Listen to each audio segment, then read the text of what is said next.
Donner un point de vue, c'est nécessaire, mais donner votre point de vue, c'est ce qui compte. Mesdames, Messieurs, bienvenue à ce 11e numéro de votre émission Point de vue.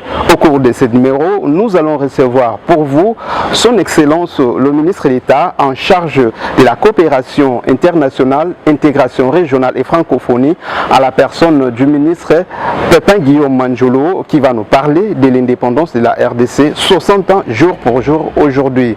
Où en est-on? Qu'est-ce que nous devons faire? Qu'est-ce qui reste à faire? Qu'est-ce qui a déjà été fait? Nous allons le recevoir pour vous tout de suite.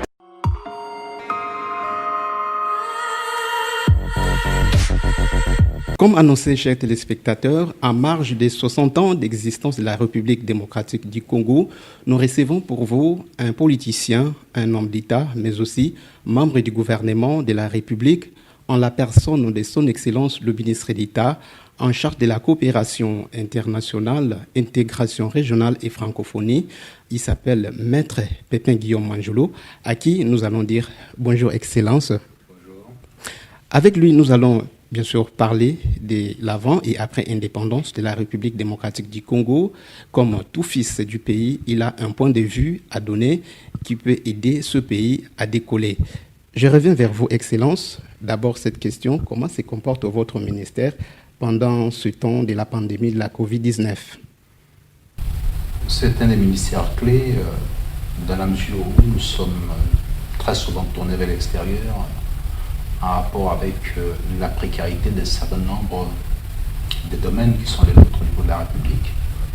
C'est-à-dire que la coopération au développement étant un des outils de mobilisation des ressources extérieures, et en période aussi actuelle par rapport à l'intégration régionale, il y a des mécanismes qui doivent être pris au niveau des sous-régions, notamment sur la circulation des personnes. Mais sur l'aspect coopération internationale, lorsque cette pandémie nous a frappés, à partir du mois de mars, j'ai pu saisir quasiment tous les partenaires au développement, traditionnels et autres, pour solliciter un accompagnement, une prise en compte, une révision, d'une certaine façon, de certaines mesures qui avaient été prises dans le cadre de notre plan stratégique. Maintenant, voir dans quelle mesure pouvaient nous accompagner. De sorte que très rapidement, on a eu la réaction de la Chine, assez rapidement, et d'autres partenaires qui sont venus aussi en appui. Et puis dans le cadre de l'intégration régionale, il y a une série de mesures qui ont été prises pour permettre la fluidité au niveau de nos frontières. Comme vous savez que l'essentiel de nos activités sont vers l'extérieur. C'est-à-dire que nous dépendons beaucoup de notre région, en ce qui concerne tout ce qui vient de l'Afrique du Sud notamment, qui est une grande porte d'entrée des matières, des produits manufacturés qui viennent aussi de l'Asie, qui est même de l'Afrique du Sud. Et par conséquent, il fallait voir un peu la fluidité sur tous ces corridors. Cela étant, nous continuons dans cette même perspective à prendre des mesures au fur et à mesure, si vous permettez, des activités au niveau de la région et de l'évolution sur la maladie, puisque bon, on a pu contenir pendant une certaine période, mais là il y a une évolution assez rapide et il y a des mesures à prendre à ce niveau-là. Donc le ministère de la coopération se trouve à la fois dans son aspect coopération, développement et intégration régionale comme une sorte de bouclier en termes des rapports avec l'extérieur, parce qu'il s'agit de l'extérieur ici, en termes aussi de fonctionnement avec toutes les autres parties prenantes au CER, donc Communauté économique régionale. Aujourd'hui, le ministère de la Coopération est un bouclier en termes des relations extérieures, mais aussi à l'interne. Excellence, aujourd'hui, la République démocratique du Congo a 60 ans. Je ne pense pas que vous êtes de l'avis du général Johnson qui disait « avant indépendance égale après indépendance ». Quelle est votre vision globale de ces temps que la RDC a pris jusqu'à aujourd'hui, 60 ans? Pour ma part, avant indépendance n'est pas égal après indépendance. Et puis avant indépendance, il y a à la fois la disposition de soi en tant qu'humain. Cette conception-là, on l'avait avant l'indépendance. Et de sorte que les jeunes gens de l'époque, notamment les Lumumba et tout ça, ont décidé qu'effectivement, la disposition d'être libre, de toute la liberté la plus large possible, telle que confiée par Dieu à chaque humain, devait s'exprimer. Alors, ils ont démenti toutes les prévisions qui allaient dans le sens de pouvoir donné l'indépendance à la RDC en 1980. Donc ils l'ont arraché 20 ans plus tôt. C'est-à-dire qu'effectivement, ça ne veut rien dire du tout, ce sont des formules baroques qui n'ont aucun intérêt à mes yeux. Bon, maintenant, j'ai peut-être l'avantage ou le malheur de ne pas être né avant l'indépendance, mais en même temps, je suis porteur d'un dispositif génétique de cette liberté-là, qui considère qu'effectivement, je suis né libre, j'ai été élevé libre, les parents sont nés libres, ont été contraints par les forces extérieures, par les puissances extérieures, ils ont lutté pour se débarrasser de cette contrainte, c'est déjà ça l'esprit. Bon. Est-ce que cette indépendance au sens structurel dans les concerts de nations a apporté quelque chose? Il me semble qu'on a eu difficile en termes de mise en œuvre réelle, de la production réelle des effets de cette indépendance, dans la mesure où, comme il le disait, avant l'indépendance et après l'indépendance, ce qui fait qu'ils ont mis en place des mécanismes avec des personnes qui étaient leurs affidés pour continuer à gérer en sous-traitance à travers certains Congolais. D'ailleurs, de temps en temps, on voit revenir cette idée de pouvoir toujours solliciter certains Congolais par lesquels on passe pour pouvoir gérer les activités de la République. Et ce que j'ai réprouve personnellement, on peut avoir des problèmes internes, mais je ne souscris pas à l'idée d'aller solliciter l'appui extérieur pour venir gérer à l'intérieur. Ça me paraît tout à fait inapproprié et pas légitime du tout lorsqu'on est Congolais, qu'on a souffert les martyrs, ou nos parents ont souffert les martyrs avec les mains coupées pendant plusieurs dizaines d'années, avec une colonisation très très dure, une sorte au fait de dénigrement de ce que nous avons été placés comme sous-humains pendant longtemps. Alors je ne vois pas très bien cette démarche d'aller solliciter aux mêmes personnes, à ces mêmes gens-là, leur soutien pour avoir le pouvoir chez nous. Je pense qu'il y a des solutions aujourd'hui qui seraient de nature à modifier fondamentalement les panoramas RDC et lui donner de nouvelles perspectives. C'est notamment ce qu'on a proposé au niveau du gouvernement, qu'on a obtenu, la mise en place d'une commission interministérielle sur la promotion de l'intelligence pour le développement. Ce qui fait que chaque enfant congolais, au départ de son talent, on mettra à sa disposition des possibilités de parfaire son éducation, mais aussi, s'il a déjà des idées finies, disponibles, on pourra financer des startups pour la transformation des matières premières, faire des choses. Donc, c'est une nouvelle disposition de ces gouvernements. Je l'ai pensé depuis plusieurs années, je l'ai rédigé dans un texte, et aujourd'hui, j'ai eu une opportunité extraordinaire, me trouvant en responsabilité, de mettre ça en œuvre avec certains collègues membres du gouvernement. Donc, voyez-vous, c'est ça, en fait, l'indépendance qu'on est en train de rechercher au sens de produire les vrais effets d'indépendance, au sens structurel, au sens, au fait aussi de s'affranchir définitivement de cet étau qui nous enserre dans une position où on n'arrive pas à pouvoir sortir. À chaque fois, on est toujours appelé à solliciter aux uns et aux autres un soutien. Ce qui est naturel dans la vie humaine, dans la vie de nation. Souvenez-vous du plan Marshall pour l'Europe et tout ça, que les Américains sont venus en appui. Et même un peu avant, lorsque les Américains avaient des problèmes, notamment au niveau du Sud, la France est intervenue. Donc à l'époque, l'Amérique n'était pas pour ce qu'elle est actuellement. Voilà, ce sont les interactions humaines et entre États, ça existe. Mais on ne doit pas, au fait, se limiter à pouvoir attendre qu'on puisse vous soutenir pour pouvoir avancer. Ce n'est pas bon. Je pense que cette indépendance requiert aujourd'hui que nous ayons une approche de nature à une auto-indépendance, à une affirmation de soi, à une volonté de puissance pour aller beaucoup plus loin, et à donner la chance à toutes les intelligences congolaises, à tous les talents congolais, de pouvoir produire leurs effets. Nous avons un pays de beaucoup de talents, beaucoup de qualités. Malheureusement, nous nous sommes distraits sur des choses qui sont tout à fait accessoires, mais fondamentalement accessoires. Il faut aller à l'essentiel. L'essentiel, c'est le talent. C'est le devenir de la RDC. C'est la capacité de transformer de matière première. C'est injecter de l'intelligence dans chaque tête de chaque enfant congolais et faire de lui un prêtre de la transformation de matière première. Faire de lui un pasteur d'une nouvelle vie. C'est ce qu'on est en train de rechercher. C'est ça la vraie indépendance. Et c'est ça ma quête. Là, vous avez parlé, Excellence, en tant que membre du gouvernement. Vous avez donné aussi la vision globale du gouvernement, mais vous vous êtes attelé sur les domaines économiques. Maintenant, dans les domaines qui est les vôtres, notamment les relations extérieures, pensez-vous que la RDC devrait redéfinir ses relations avec ses partenaires extérieurs? Oui, c'est déjà fait. C'est-à-dire que pour l'instant, depuis mon arrivée dans ce ministère, j'ai pris la ferme résolution, d'approcher les uns les autres pour redéfinir les cadres de coopération. Les cadres de coopération doivent être alignés absolument sur la déclaration de Paris pour l'appropriation de l'aide. Et d'une part, mais d'autre part sur les plans stratégiques nationaux, confectionnés pour les RDC avec des étapes et des piliers. Ce qui fait que quand je suis face à un partenaire qui m'exhibe l'ancien cadre de coopération, je dis que ce n'est pas conforme à nos attentes, à nos besoins. Ce n'est pas non plus conforme à la déclaration de Paris, au plan d'action d'Accra par rapport à comment est-ce que nous voulons avoir cette aide-là et qu'est-ce qu'on veut en faire exactement. On ne peut pas être un pays qui a les matières premières qui ne sait pas les transformer. Et lorsque vous venez, c'est pour juste nous construire des puits d'eau, soutenir nos difficultés dans le domaine humanitaire.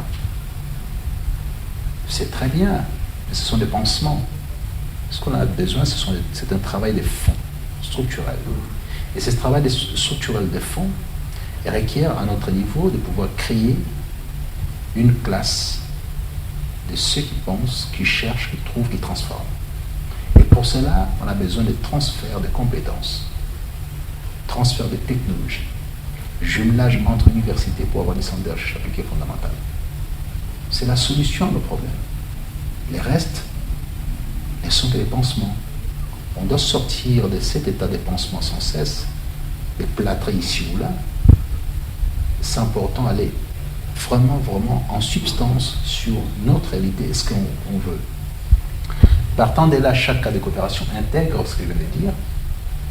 Je regarde mon plan stratégique de développement confectionné par le gouvernement à travers le ministère du Plan et les étapes qu'on doit devoir franchir pour atteindre les points essentiels de transformation de matières premières. Qu'est-ce qu'il faut? Il faut ça comme chercheur, ça comme chercheur, ça comme chercheur, ça comme structure de transformation, ainsi de suite. Alors, pour les faire, on fait comment? On fait ça, on fait ça. Alors, venez avec l'aide qui est dans ce sens-là.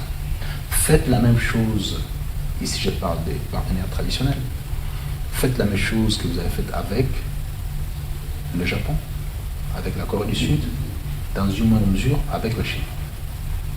Ce qu'on attend, c'est ça. Faire des jeunes prêtres, des jeunes pasteurs, tout ce monde capable de pouvoir transformer. Et les talents, il y a. Il ne faut pas se barricader dans oui, on vous a donné ceci, on vous a apporté ceci et tout ça. Ce n'est pas tellement intéressant. On apprend aux gens à pêcher, on ne pêche pas à leur place. Or, depuis 60 ans, c'est simplement la même stratégie qu'on s'est dire, on vous a donné ceci, on vous a donné cela, on a conçu pour vous ceci, cela. Ce n'est pas forcément ce qu'il faut faire, ce n'est pas recommandé. D'où la nécessité de la révision que j'ai faite des cadres de coopération. Je suis très mal à l'aise au fait, chaque fois on me présente. Chers téléspectateurs, pour vous qui nous suivez, nous sommes en train de recevoir Son Excellence le ministre d'État en charge de la coopération internationale, intégration régionale et francophonie, avec qui nous sommes en train de parler des 60 ans de l'existence de la RDC, et il est en train de donner son point de vue en ce qui concerne la marche du pays. Excellence, il y a la pandémie de la Covid-19. Pensez-vous que les relations entre États devraient se redéfinir après cette maladie? C'est déjà fait. Nous avons une approche un peu plus différente par rapport à avant. Il y a une sorte de mutualisation d'efforts à conjuguer les uns et les autres par rapport à cette pandémie qui concerne tout le monde. On n'est pas dans une affection ou infection quelconque qui ne concerne qu'un pays ou un autre. Comme ça concerne tous les pays du monde quasiment, il est de bonne intelligence que les concertations que nous sommes en train de faire actuellement sont dans la bonne direction, dans la mesure où, je dis encore, je répète de nouveau, il y a la mutualisation des efforts, la mutualisation des recherches pour avoir des solutions qui soient applicables à tout le monde. Il s'agit de ça. Donc on est dans une autre formule aujourd'hui où l'humanité a compris qu'effectivement il faut se serrer les coudes pour affronter cette pandémie. Donc on est dans cette option-là de manière quasi unanime. Revenons à ce que le monde ou la communauté internationale, notamment la communauté francophone, vous avez confié à la République démocratique du Congo, qui est l'organisation des 9e Jeux de la francophonie. La Covid-19 arrive. Est-ce un découragement pour vous d'organiser cela en 2021?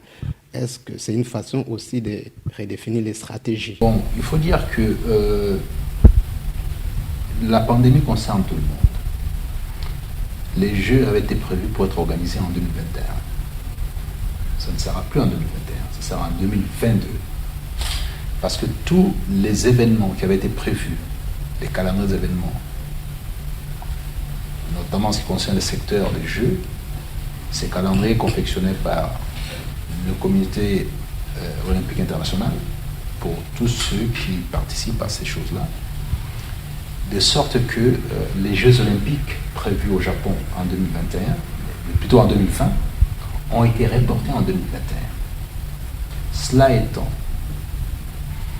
puisque ce sont les mêmes athlètes, aussi bien au niveau du Commonwealth que de la francophonie, qui participent aussi aux Jeux olympiques, donc tous les Jeux qui avaient été prévus au calendrier pour 2021 ont été postposés. Certains en 2022, d'autres en 2023, ainsi de suite. Ça, en tout cas, la RDC, ou la francophonie, a obtenu que leurs Jeux soient ramenés en 2022, ce qui fait qu'on abritera ces Jeux-là en 2022. Dans les conditions seront les conditions sanitaires prescrites par l'OMS et les instances nationales pour la RDC. Donc c'est un peu ça. Il y a l'instance internationale en charge de la santé définira les critériums pour pouvoir tenir les Jeux. Maître Pépin Guillaume Mandiolo, vous êtes battu corps et âme pour avoir la candidature de la RDC acceptée par la communauté francophone. Que gagne la RDC en organisant ces Jeux? N'est-ce pas des dépenses encore pendant que le pays en cherche les moyens? Non, je pense que c'est une mauvaise approche, même très très mauvaise approche de dire ça. Les gens se battent pour avoir les Jeux. Les gens se préparent suffisamment tôt pour avoir les Jeux parce que les Jeux, c'est une fenêtre extraordinaire au monde. Lorsqu'on parle de RDC aujourd'hui, on parle de quoi?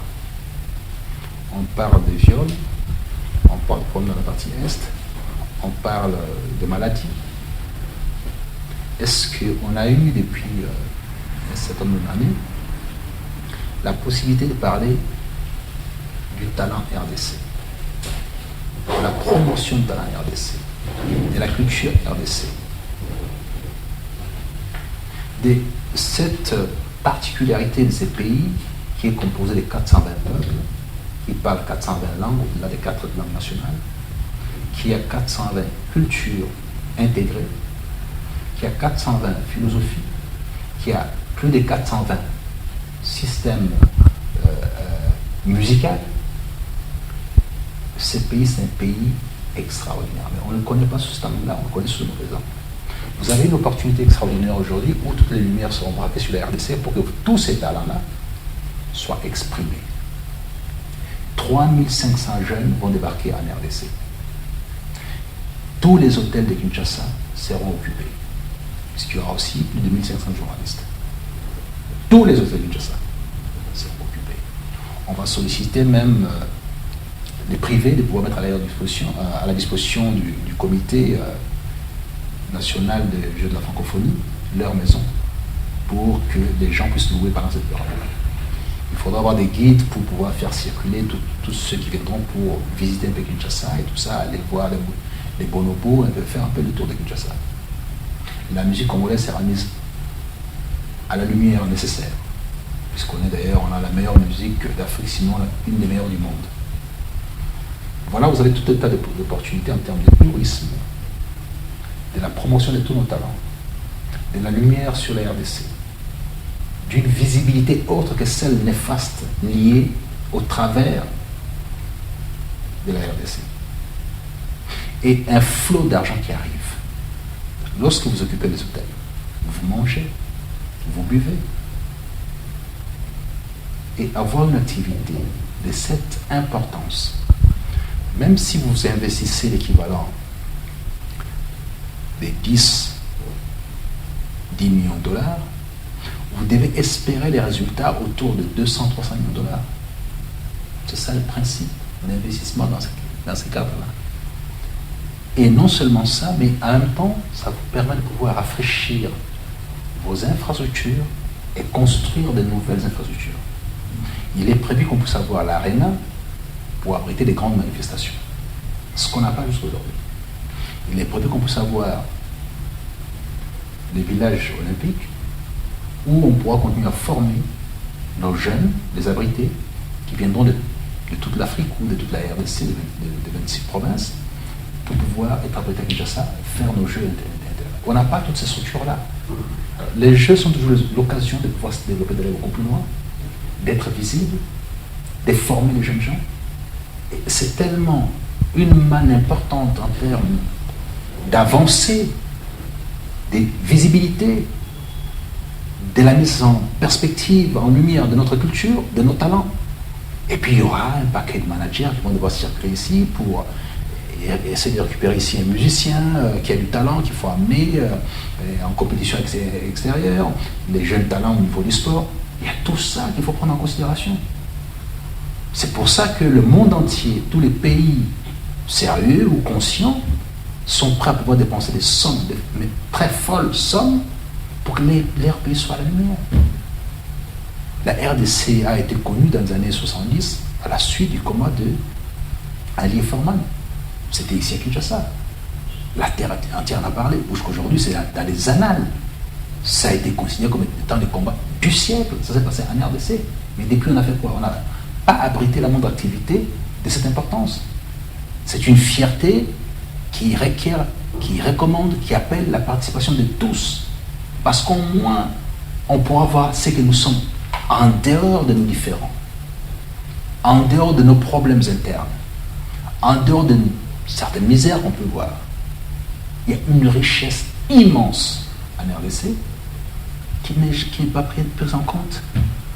Tous ces jeunes que vous voyez en train de chanter dans la rue, en train de jouer dans la rue, dans les universités, dans les écoles, tous ces talents naissent et meurent sans produire le moindre sou. Alors que là, vous avez une opportunité, une scène internationale à votre disposition. C'est poser cette petite question, c'est méconnaître en fait comment fonctionne le monde. Donc ces jeux sont d'une importance capitale.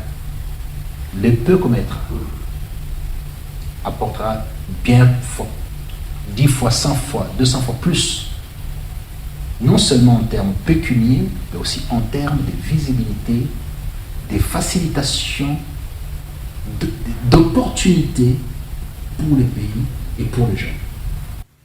Voilà, pour ceux qui se demandaient encore pourquoi cette énième organisation internationale en République démocratique du Congo, vous venez de l'écouter. C'est d'abord le temps de promouvoir les talents congolais, mais aussi de donner l'image positive de la République démocratique du Congo. Et pour ceux qui aiment aussi les sports, c'est la RDC va rester, ou la RDC va acquérir les infrastructures sportives.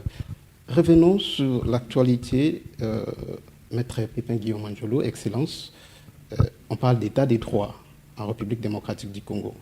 60 ans après, que pensez-vous?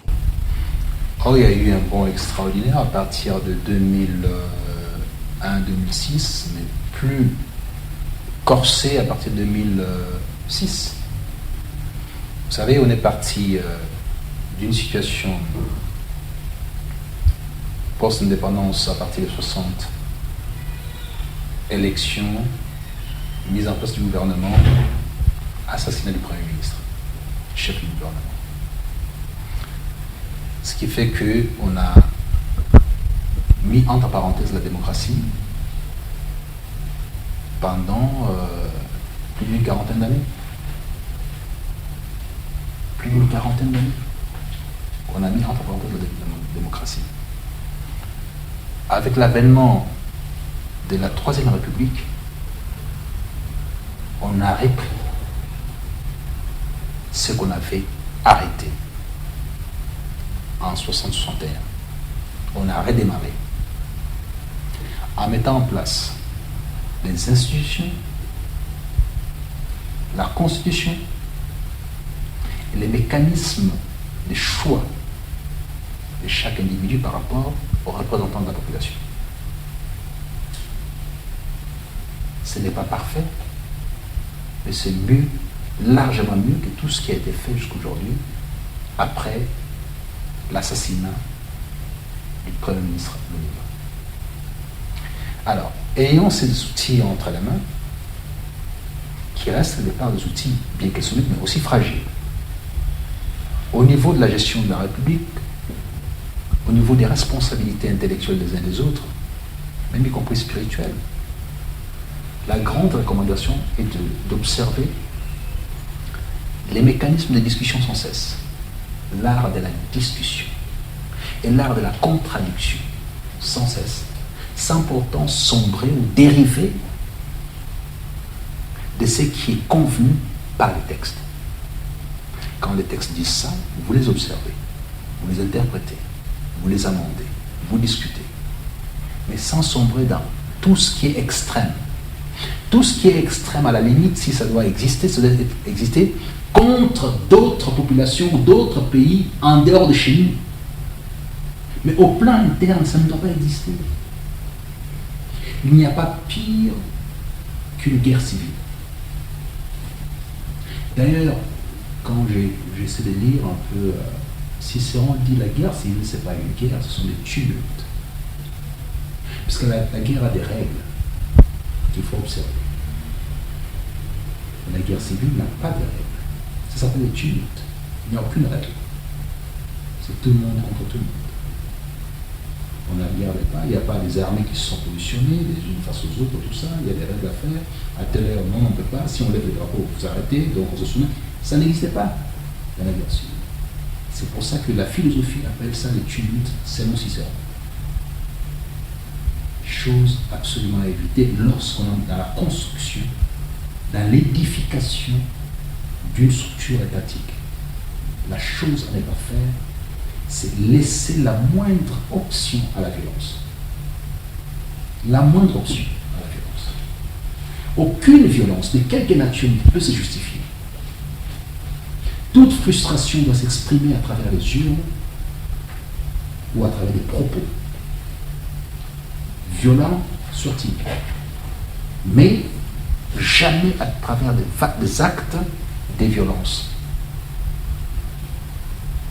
Donc, ce qui fait que cet édifice appelé RDC, qui est en construction, appelle de ses voeux tout ce que les prétentions à gérer, d'intégrer cette dimension-là. Et à ceux qui estiment que ceux qui gèrent ne les font pas bien, et attendre chaque fois les échéances pour pouvoir choisir les personnes qui doivent rencontrer leurs préoccupations. Ou à la limite, aller vers les procédures autorisées par les textes pour s'attaquer à une chose ou à une autre. Mais la violence n'est pas autorisée. En l'espèce, on ne peut pas.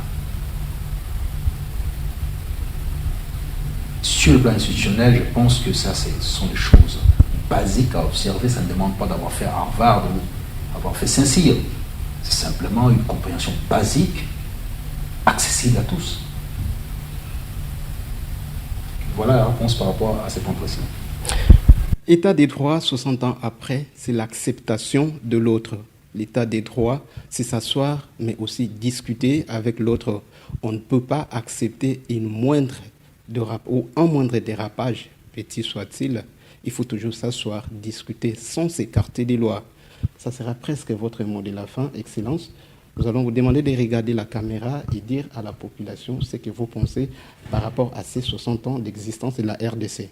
La fierté RDC, la fierté d'être Congolais, la fierté de s'assurer qu'effectivement on peut, par soi, lever les options.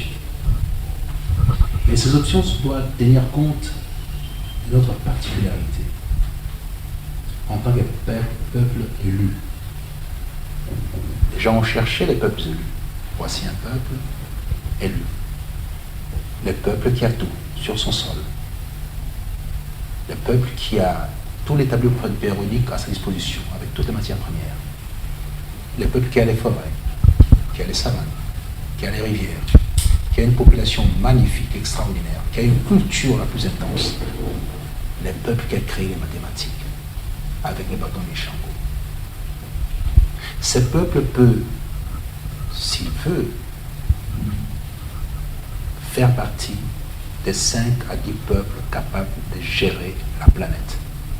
Parce que la transition énergétique impose qu'on sorte du carburant fossile. Et par conséquent, c'est le cobalt congolais qui va devoir remplacer le pétrole. Ce peuple doit avoir la conscience qu'effectivement, la forêt équatoriale, dont nous possédons plus de la moitié par rapport aux pays voisins, est le centre des intérêts de toute la planète. Pour résorber la pollution, on doit se référer à cette forêt. Ce peuple doit considérer qu'effectivement, demain, les avions vont voler avec l'hydrogène. Les sites des Inga et les sites sollicités par tous pour produire cet hydrogène au profit des avionneurs. Lorsqu'on est un peuple comme ça, avec tous ses atouts, on est un peuple qui a une mission, qui a une responsabilité. On agit en conséquence. Notre indépendance est aussi notre responsabilité par rapport à cette mutation de la planète. J'invite les uns et les autres à pouvoir y réfléchir sans cesse, à mettre un peu de côté toutes les haines, tous les ressentiments, ce qu'on appelle la passion contemporaine. Mettre en avant la passion heureuse au profit de la RDC. Parce que finalement, Dieu est congolais. Merci. Dieu est congolais, mettons en avant l'intérêt général qui est la nation congolaise. Mesdames, Messieurs, nous sommes arrivés à la fin de notre interview, de notre émission. Nous avons reçu pour vous Son Excellence le ministre d'État en charge de la coopération internationale, intégration régionale et francophonie, Maître Pépin Guillaume Manjolo, à qui nous allons dire merci beaucoup, Excellence. Merci à vous. Vous avez ménagé votre programme pour nous accueillir et surtout encore pendant ce temps de la Covid-19. Merci beaucoup à vous.